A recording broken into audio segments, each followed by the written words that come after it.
The Sekimeiya spun glass. We began to climb up the stairs. Can't we take the elevator? There's a lot of stairs to get to the top, right? The elevator? I'm not sure that would be appropriate. We all slowly stepped down. We had entirely ignored the elevator. There shouldn't be an issue. The elevator door was fully metallic, so we weren't able to see the inside without opening it. Next to it was the button to call it with, and nowhere did it indicate whether it was being used or on which floor it was situated. Kate called it quietly. Many seconds later, the button lit up for a second, indicating that the elevator had arrived. Then Kate opened the door, exposing an empty and narrow interior. It wasn't on this floor. It took a while, so it must have been pretty high up. That doesn't mean anything, does it? It could have been up before today's event even started. You're right. Kate, do you happen to know where the elevator should have been? Not at all. I didn't have the night shift and I didn't see it being used.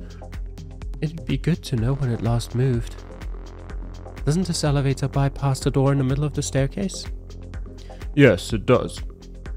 Then what's the point of locking it? I just said that it's not unusual for it to be left unlocked. In the past, when the offices were actively used, the measures were stricter. Since nothing ever happened, everyone started to be more lenient, often leaving the door unlocked. A similar change occurred to the elevator. Look inside. We all peeked in. What Kate was referring to was above the floor buttons. Keyholes. There's a key needed to make the elevator move. In the past, you needed the same key that opens the door to make it to floors 2 to 6 from here. That regulation was removed once people complained that it served no purpose since the door would continuously be left open. I mean, that's one way of arguing. However, this other keyhole is still mandatory. To reach floor 7, the attic, a special key is needed. The same key opens the door that leads up to it. So we'll be able to use the elevator to move freely through floors 1 to 6. Yes. Isla hopped into the elevator by herself, causing Arina to gasp slightly. This is interesting, actually. What is? Well, whoever went up to hide from us used the door instead of the elevator. You're right, they wouldn't have had to. I don't think so, at least. If it's true that it should have been locked, by leaving it unlocked they're telling us they possessed the key. Naomi wouldn't do that purposely because it places suspicion on her. It's possible someone who's not a staff member unlocked the door. I see what you mean. There could have been a reason why they didn't use the elevator instead. For example. Or how do you know they didn't use the elevator? I might have forgot something from the last episode, but couldn't they have just called the elevator, gone up with it, and just got out? I mean, who's to say the door wasn't unlocked before either? And who's to say they just, didn't unlock the door and then go up the elevator anyway, just to throw them off the trail or something like that? I think it's too early to exclude it, is what I'm saying. Well, if the elevator wasn't on this floor and the culprit knew it while in a hurry, they would have gone through the door instead of waiting for the elevator to arrive. Fair point. I suppose so. It's a bit strange they didn't lock the door behind them, but there's any number of reasons for that. This should help us visualize the culprit's movements a bit more. Are we going to go up? Don't be impatient, we can't all go up at once. With Kate keeping the door open, I was able to see why he'd said that. Inside the elevator was a sign indicating the number of people that could board it before the wait could prove a problem. Only 4 of us can be inside at once. It's a fairly old elevator. The stairs really aren't long, so let's walk up. No, I want to use the elevator. We hadn't yet had an issue with Isla's behavior, so we didn't want something so trivial to put an end to that. Sweetie, come on. We're not in the best position to demand anything. I want to use the elevator. If not, I can just stay on this floor and go back to the Sekimeiya.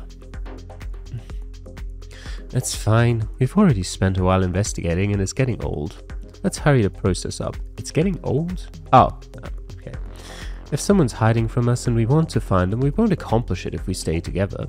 The culprit has an elevator, stairs, and knowledge of the layout. Much like on this floor, they could easily make sure to avoid us. To speed it up and increase our chances of finding them, let's split into 2 groups. Weren't you against that earlier? I'm fine with it depending on the groups. Isla and Erina will take the elevator up to the 6th floor. As long as Atsuki and Shiria go up with them, it should be alright. Why us? To isolate the least suspicious people, of course. The problem with splitting up would be if someone could take advantage of it before we're able to thoroughly inspect this building. Kate, Akaro and I will start with floor 2 and progressively move up until we meet you guys again. Okay. Is that a good idea? Any reason why it's a bad one? It's fine by me, but we don't have to do it like this. We could use the elevator twice or simply take it to the 2nd floor. I looked at everyone else and their reactions indicated indifference towards size arrangement. It was true that it would increase our speed and chances of finding the culprit, and as long as Isla's whim was satisfied, she wouldn't complain. Alright, let's go. So I went up the stairs and shortly disappeared from my field of vision. Akaro and Kate followed him, and I held the door Kate had kept open until then. Let's go too. Isla went in first, followed by her mother. After Shiria had entered, I boarded it last and closed the door behind us. This isn't a spacious elevator. I'm surprised it's supposed to support 4 people. In the cramped space, Shiria moved her finger up to the floor 6 button. Admittedly, she was right, since Isla didn't occupy the space of a grown-up and had ended up buried in the back. As soon as the button was pressed, the translucent secondary doors closed and we began to slowly rise.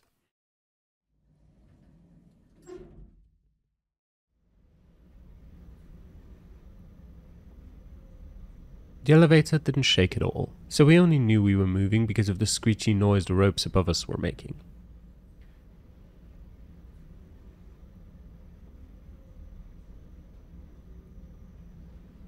They were a quiet few seconds, and since the doors to the other floors were fully opaque, they were also dim. Ironically, I felt a vague sense of claustrophobia for the first time since we had awakened.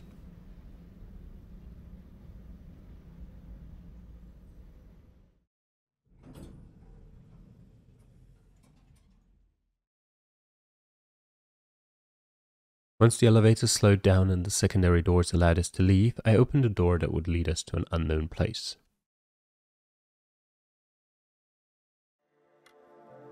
We stepped out and looked around us. A long hallway composed of calm colors extended far ahead. Is this really the same building? Compared to what we'd seen downstairs, the scenery around us was more pleasant. We even felt a slight cold breeze that alleviated some of the tension we'd been accumulating. More bathrooms? Since people used to work here, there might be 2 on every floor. Outside the elevator, we found ourselves in a wide corridor that only contained a few potted plants. At our right were the bathrooms and the staircase that led to floor 5. I suppose we should look around. The 3 girls entered their bathroom while I stepped into the men's one by myself. Like the one on the crystal floor, it was spacious, but only contained a sink with a mirror, a garbage bin, and a toilet. It was easy to tell that I was the only person inside. Although a potentially dangerous culprit might have been hiding from us, I loosened up a little. Interestingly, the thought of looking through those huge floors without restriction had released some strain from my body, which allowed me to think about needs that had disappeared from my mind, like using the bathroom for its intended purpose. Outside, I found the others waiting for me behind the door, and we went ahead to see if anything of importance awaited us nearby. We turned left past the large hallway and were met with a narrower path whose left wall was made of glass. What's this? These must be the offices. I can only see desks and computers. Shiria felt the handle and realized that the door wasn't locked. She easily pushed it open without making a sound and let us pass. There's another door in the back. Since this floor is as big as the first one, it must have a lot of space to encompass a bunch of these. Isla walked up to the far door and opened it. It looks the same. We glanced through it and saw a replica of the room. It looked identical down to the last object, with the same arrangement of desks and computers. There's another door there. We approached it. Although the first wall was made of glass, the next 2 partitions were separated by plastic that heavily obscured the other side. Through the door we were able to see that, once again, the 3rd section looked exactly like the first 2. The exception was the lack of a door leading to a 4th. Even though the initial thought of inspecting a huge building had sounded slightly interesting, the layout made it a trivial task. There's nothing here either. Let's look around a bit. I doubt it, but we might find something. Yeah, let's see. We dispersed ourselves throughout the 3 large partitions, and I was left with the 3rd one. The desks all had drawers, but upon further inspection they didn't contain anything relevant to us. The only thing of note was that each desk contained a computer tower inside its lower, larger compartment. I returned to the 2nd partition. There are even cameras here? Yeah, I saw them. They do look a bit out of place. It's probably a result of Ashia's paranoia. I'm not sure these would help them much, but it seems so. Maybe it's to make sure the workers here don't slack off. Even though it had sounded like a joke, I understood she hadn't intended it as one. After all, in the 2nd and 3rd partitions you couldn't be seen from outside. The wall covered the partition's sides, and the cloudy white one kept them from seeing each other. It was a pretty cramped place, and I couldn't imagine myself working calmly with that camera pointed at me. I wasn't sure what the jobs there entailed, but from looking at the number of computers, a large amount of people must have worked at once. Adding the fact that 5 similar floors were supposed to exist, it almost felt excessive. I stepped into the 1st partition to see Erina and Isla looking at a lit screen. Upon noticing me, they were first to speak. I powered on this computer, but it's taken a while to boot up. On the screen I could see a percentage bar that had almost reached the end. I briefly worried that Ashia would review the footage of us using the computers, but it wasn't like we were doing anything illicit. Soon Shiria came from the middle partition and the 4 of us stared at the same screen.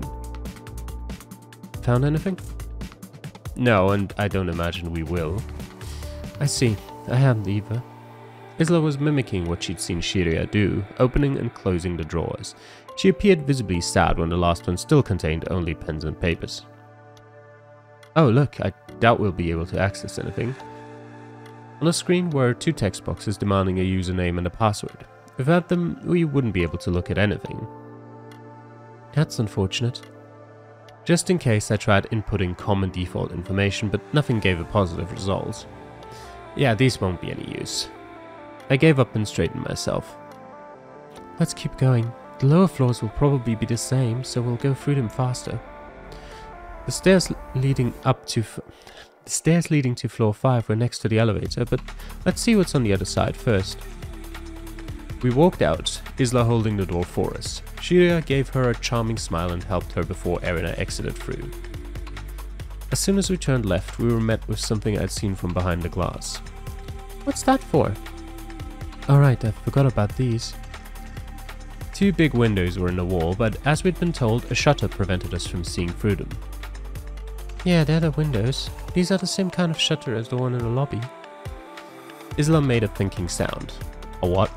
I also hadn't thought of the windows, and since they were barely visible from the 1st partition, their purpose must not have been to relax the workers. I remember seeing them from outside. Yes, they should be facing the front of the tower. You'd normally be able to see most of Yoshibana from here. I knew it. Isla approached the shutters with her hand and felt them a bit. They seemed very sturdy. I'm not sure this would be the most viable escape route for a criminal. We're on the 6th floor, so to escape through here you definitely need special help. Yeah, they took no risks this time. It would be tough, but even this window could serve as an exit with a proper plan.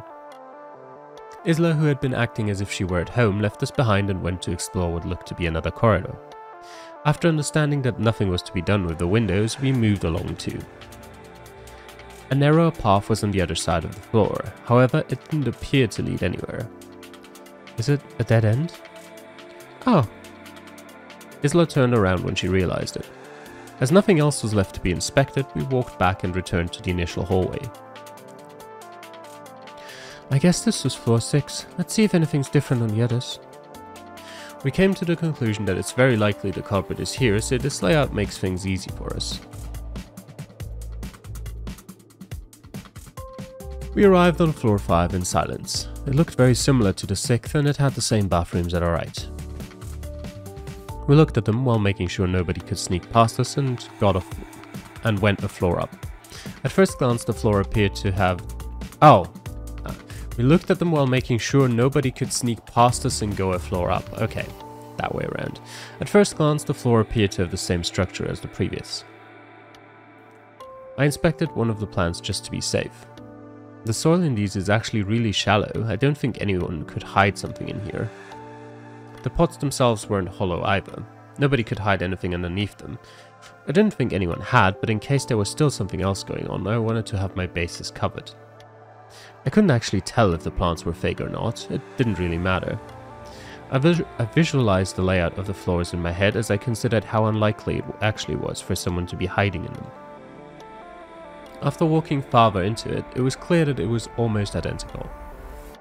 Is every floor exactly like this? They probably are, but we'll have to look at them to be sure. Why is this place so big? Come on, Isla, you're bothering Shiria and Atsuki. We need to keep moving. Oh. As long as someone stays in the first partition and can look through the glass, we can make sure nobody moves between the floors unseen. Right. One person always needs to stay out of the last two. Alright. Since we'd seen no stairs going down, I walked to the other side. Yeah, that's what I figured. The stairs to the fourth floor are here. I walked back as the others entered the first partition. Once again, the four of us found ourselves in a room full of desks and computers. I've been trying not to think about it, but what if there's someone in one of the next two rooms? What do we plan to do? We went quiet for a bit. She's right. We've been maintaining a light-hearted attitude, but things may change drastically in an instant. We don't know what we're up against, but the truth of the matter is that we're in a dangerous situation. Perhaps we should just stay put. Without Sai around, that sounded a lot smarter. Erin had been playing along with us, but she must have been afraid something could happen to Isla. If she was, she certainly let her run off very easily.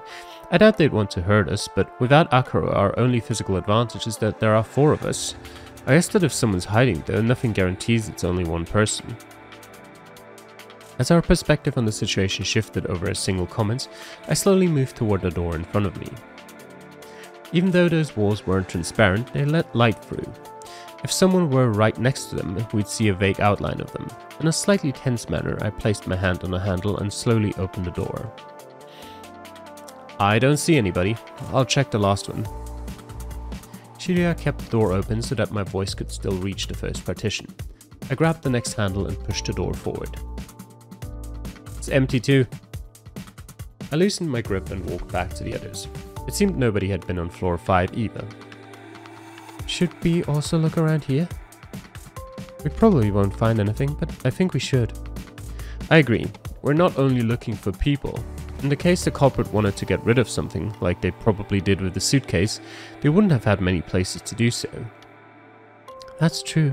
The crystal floor has a simple layout, but these are even worse. If you wanted to hide something here, you'd only have these drawers. That's what I mean. Someone was likely here since that door at the stairs was unlocked, so let's see if we can find something. Isla took that as her cue to start opening all the drawers. Again, I went to the third partition while Shiria stayed in the middle one. Opening every drawer was all I could do. There wasn't anything under the desks that could hide something, and the floor was nothing but a mess of cables. In less than 2 minutes, I could be sure that nothing of importance existed in that section of floor 5. I left it to find Shiria about to be done with hers. Nothing, I imagine? Yeah, I looked at some of these papers, but I don't think they have anything to tell us. Some were financial reports, but others I didn't understand at all. That's about what I saw on the other floor. I tried not to look at them much since the camera was right behind me. Oh yeah, I'll probably look through the footage to make sure nothing strange happened. She apologized, facing the camera, before opening the door to the first partition. Perhaps the situation had forced her to start moving back to her usual persona in a similar way I felt it was affecting me. I smiled at her and went through the door she'd opened, calmed by the thought my worries about her had been imagined. Are you done? We didn't find anything. Neither did we. We can move on then. If the other group went at the same pace, we should find them on the next floor. We were about to leave when a sound alerted me. A very faint but deep noise that lasted almost 2 seconds was very vaguely heard from where we were. Two of us visibly reacted at the reminder that our situation was very uncertain, and having effortlessly deemed 2 full floors as harmless, might have amplified the impact a single light noise had on us. Isla, however, appeared unfazed. Perhaps ignorance was bliss, but it seemed like she had no concerns whatsoever. You guys heard that, right? I didn't hear anything. I'm not sure I did. What was it? I don't know, but I heard it too. It was quiet, but I think it came from this floor. Shirya and Erina looked a bit tense and focused their hearing in case something could be heard again. It must have been the others. I opened the door. I wanted the initial inspection to finally end, to permanently release the stress I'd been building, knowing that a hiding culprit could have been anywhere. I realized Erina and Shirya were coming along. We only had 2 directions to choose, and I hadn't made out the origin of the sound. However, since the right path led to floor 6, it was fair to assume it had come from the left. Erina quickly checked the right hallway and indicated that she hadn't seen anything. As I reached the end of the glass that Isla was looking at me through, I peeked into the next corridor. I don't see anything. Shirya looked too and saw the completely empty path. It might have come from floor 4. Possibly, I couldn't tell. We entered the first partition again, where Isla was calmly sitting on a rotating chair and staring at our distressed faces. Do we keep going? Yes, we need to ask the others what that sound was. All of us felt it appropriate to exhale. However, Isla disagreed. You don't need to look so worried. Nothing bad will happen. I would always have imagined I'd be the one saying that in a time like this. Believe me, there's no reason to be scared. Any particular reason you say that? I know nothing will happen. We just need to wait until we can leave. I saw Shirya staring at her with skepticism. She knew optimism was great when it hadn't failed you yet. You're probably right. We only got caught up in an inconvenient situation. Yeah, we'll be back home in just a few hours, so let's go back down already. If nothing else, her playful smile made it clear that she was aware she was being unreasonable with that last part. Her high spirits were genuinely impressive. But I'm being serious. We don't need to search for any hidden person. There's no one here. We're searching precisely to know that for sure. I'm already telling you, these floors are a lot more boring than the crystal floor, so we don't need to waste our time like this. Waste our time? If I had intended to take her seriously, I couldn't have helped but laugh. So you know the result of a search that hasn't finished? Yes. Shirya and Erina's expressions told me arguing would lead us nowhere. But I was stubborn and slightly curious about her attitude. How can you possibly know that? Because I was told. My brain processed that line as another faultless remark she had made up to justify her claims. Only after a few seconds of silence did I understand what she'd said. What do you mean? Who told you? My friend. Not again. Don't take her seriously. She's been acting like this lately. What do you mean? Maybe she's a bit careless, but she's a kid. I don't think it's anything strange. I don't just mean the lies. Her behavior has been changing recently. In what way? Isla, who's right there, responded with a face full of disagreement. Well, I've talked to her a bit about this. I don't know why, but a few weeks ago she started talking about this friend of hers. Again, Isla breathed in a sad manner, as if she were being ridiculed unfairly. She just doesn't want to believe me, but I know I'm right. I only tried to make you feel better. What kind of friend do you mean? Who are they? I can't tell you that. It's our secret. See, this is what she says. Recently she started constantly referencing this intangible friend of hers. At first I was happy to hear her talking about her friends, since the teachers at her school usually tell me that she's more on the lonely side. She never really talked about her friends until now. But she quickly made it sound as if she was always with them and kept explaining to me things that she'd been told. I knew she had made it all up because I never saw her with anyone, and the things she'd presumably been told were all things she'd said before, or things I felt she would say. We watched my favorite movie together, and it was her favorite too, and she went to the aquarium last month, just like us. You see what I mean? So she's a girl too? Yes, that's the only thing we agreed we could say. I'd probably be taking it better if it were the only thing that changed, but she also started to behave differently in other ways. She frequently stopped listening to what I told her to do, spent less time with me, and one day I found out that she hadn't gone to school because she hadn't felt like it. I really don't know what's gotten into her. An imaginary friend at her age isn't too strange, but it makes me feel a bit uncomfortable, especially if it comes with so many more changes. Why won't you believe me? She's real, I keep telling you. I don't think you should act against it, right? Let her have fun with her friend. So she told you that everything would be fine and that we'd make it out safely, right? Yes. I believe you. There's nothing wrong with what you're saying. Thank you, Tanya. So, how is she handling this? Did she like the Sekimeiya? Isla looked confused, as if she'd been betrayed by the first person who'd accepted her. No, of course not. She's not here, right? Oh no, I suppose not. She told me that we would make it out safely before we came to the tower. What do you mean to say? What exactly did she tell you? You shouldn't listen to her. Don't you see this isn't something to take seriously? I've tried it, but it's pointless. She told me that something would happen in the tower, but not to worry. She said that if we stayed calm in one place, nobody would be hurt. And she promised I'd be able to see and touch the Sekimeiya, so she was right, wasn't she? We've not stayed calm in one place, so we're screwed. Before answering, I kept trying to make sense of such a confusing bunch of words. However, I started to think that her story could be seen in a completely different way. A much more ominous one. You're not telling the truth, right? You never lied up until a month ago. What happened? Do you mean telling us details about this person? How old is she, for example? I won't tell you anything. That's what we promised. Erina, you said she's an honest kid. Do you think there's a chance she's telling the truth? I understand you'd think that, but no. I'm sure that she's lying. She always makes it sound as if her friend lives with us, but of course I know that's not possible.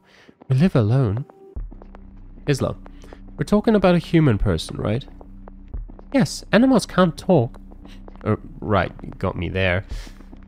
She was clearly unhappy with our reactions, but we had no other way to respond to what she was saying. Obviously no friend would appear out of nowhere and start living with you. If that was what Isla claimed, then I agreed with Erina's conclusion. So, what did she tell you about today's incident? Any more details? Why would I tell you if you won't believe me? She couldn't come, so she said that even though she didn't know how it would end or how long we'd stay here for, she'd wait for me at home. She didn't know how it would end? What does that mean? And why couldn't she come?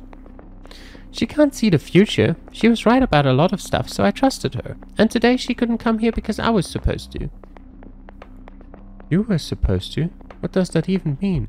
Oh, is it like split personality stuff? That would make sense. That would make a whole lot of sense.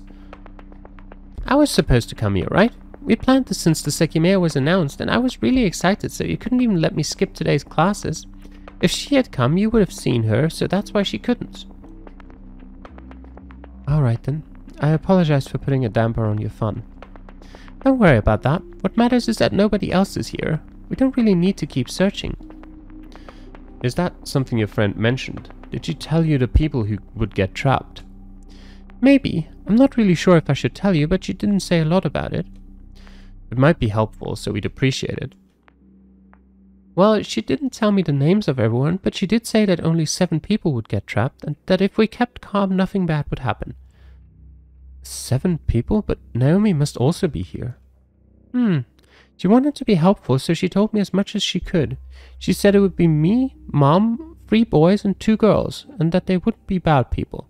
Wait, let me count. 3 boys.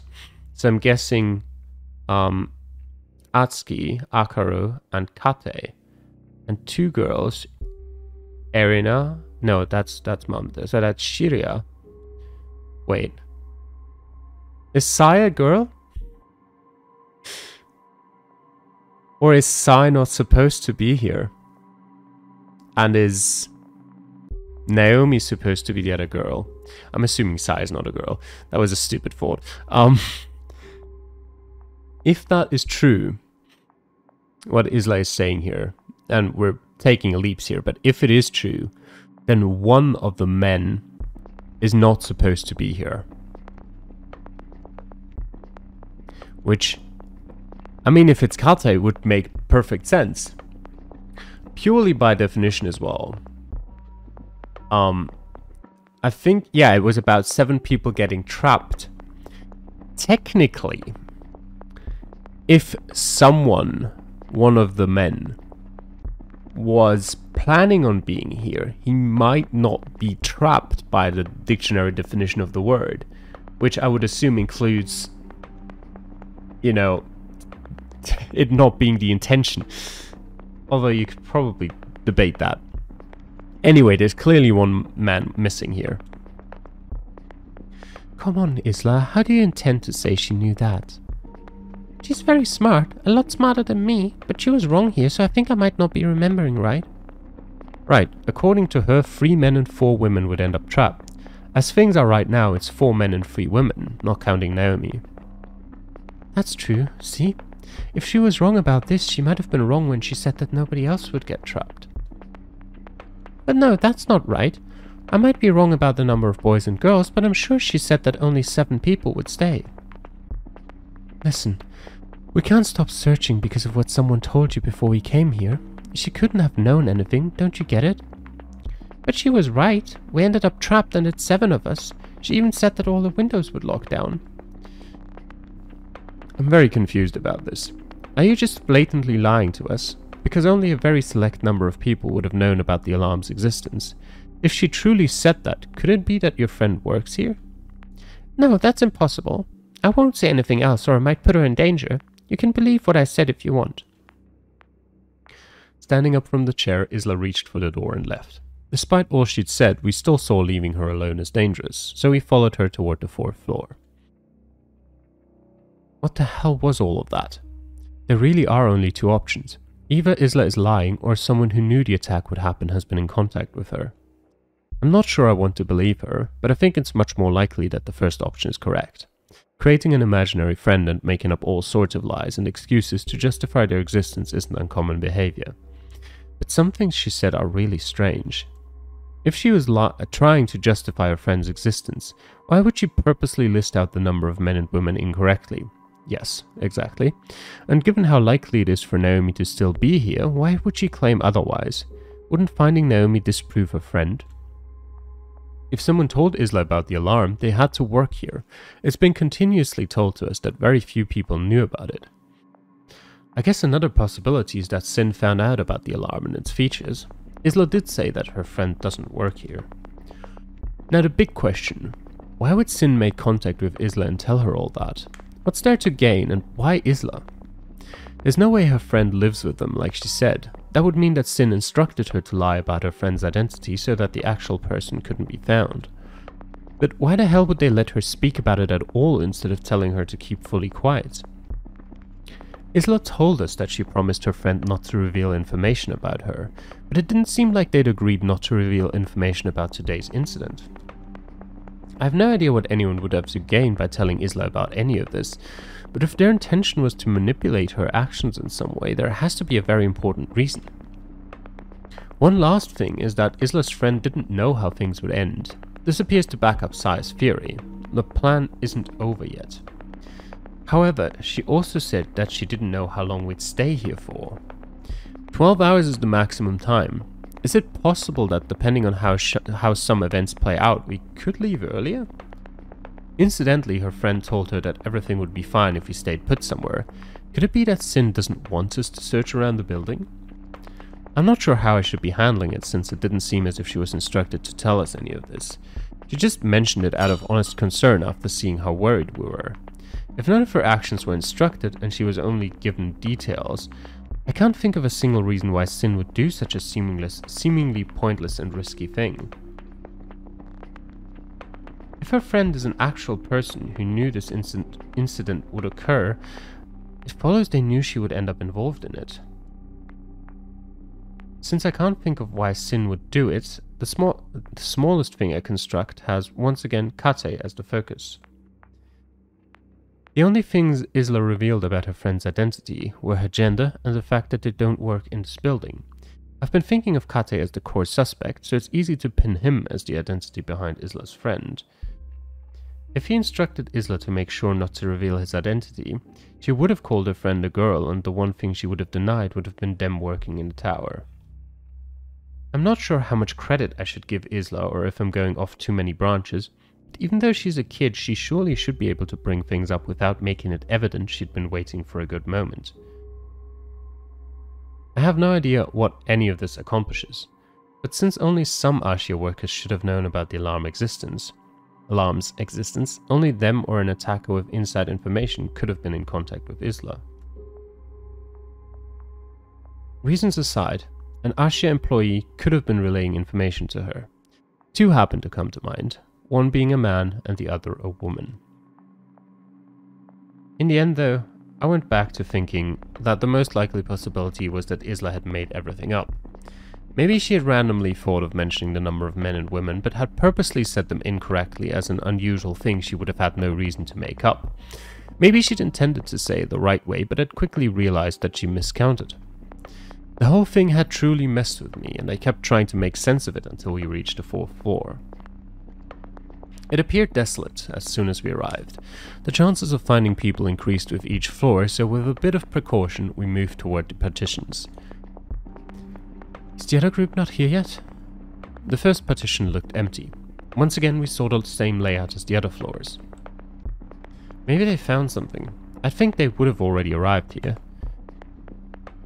I repeated the earlier process, and quickly deemed the 3 partitions empty.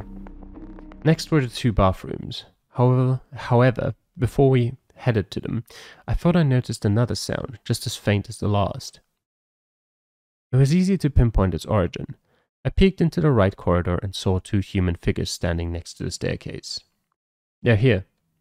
Our attention was quickly diverted. The 3 girls glanced as well and quickly spotted them. Where's Kate? As Isla pointed out, only Sai and Akira were there. As soon as they noticed us, they stopped talking and gestured at us to come over.